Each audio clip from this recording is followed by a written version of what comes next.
दिवस पर हम हॉस्टल के बच्चे एक हिंदी नाटिका प्रस्तुत करें और इसका नाम है योग का रहस्य। पात्र एक ऋषि वशिष्ठ।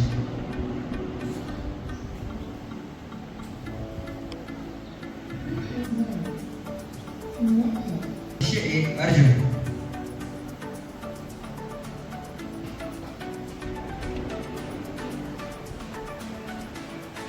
शिष्य दो भरत।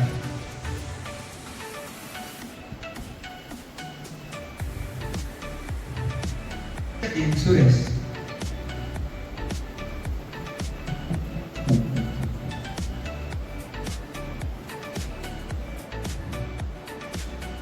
ऋषि वशिष्ठ ध्यान की मुद्रा में बैठे हैं। तीनों शिष्य पास में बैठे हैं लेकिन बेचैन हैं।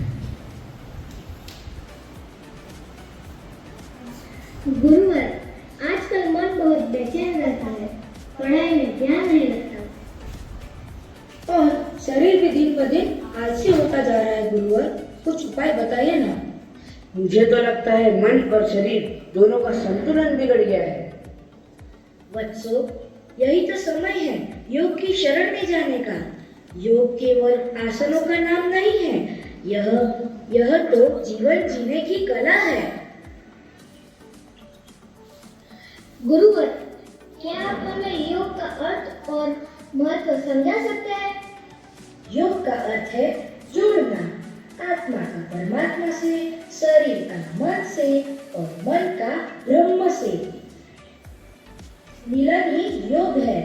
योग से तन स्वस्थ होता है, मन शांत होता है और आत्मा पवित्र होती है। लेकिन गुरुवर, योग तो कई प्रकार के होते हैं ना? बिल्कुल, योग के कई प्रकार हैं। ध्यानपूर्वक सुनो। पहला, हठ योग, शरीर और मन के अनुशासन का योग। इसमें आसन और प्राणायाम होते हैं। दूसरा, राजयोग, आत्म नियंत्रण और ध्यान का मार्ग, पतंजलि द्वारा प्रतिपादित। तीसरा, ज्ञान योग, आत्मा और ब्रह्मा को जानने का मार्ग, तर्क और विवेक पर आधारित। चौथा, भक्ति योग, ईश्वर के प्रति प्रेम और समर्पण का मार्ग। पांचवा, कर्म योग, निस्वार्थ भाव से कार्य करने का मार्ग, जैसे श्री कृष्ण ने गीता में कहा। लेकिन गुरुवर, क्या योग केवल ज्ञान से ही आता है? क्या अभ्यास जरूरी नहीं है? योग केवल सुनने से नहीं आता, उसे जीना पड़ता है। अभ्यासे तु कौन्तेय वैराग्येण च गृह्यते। अभ्यासे तु कौन्तेय वैराग्येण च गृह्यते। अभ्यास और वैराग्य से ही योग सिद्ध होता है। गुरुवर, अब समझ आया कि योग केवल शारीरिक व्यायाम नहीं बल्कि जीवन का मार्ग है और हर व्यक्ति को योग करना चाहिए, विद्यार्थी हो या वृद्ध। योग से ही मन की शांति और संतुलन संभलता है। योग न केवल भारत की देन है, बल्कि यह संपूर्ण मानवता के लिए उपहार है।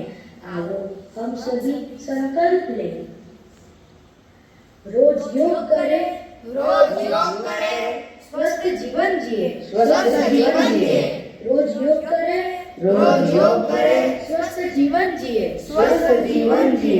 योग करें, रोग दूर करें। योग करें, रोग दूर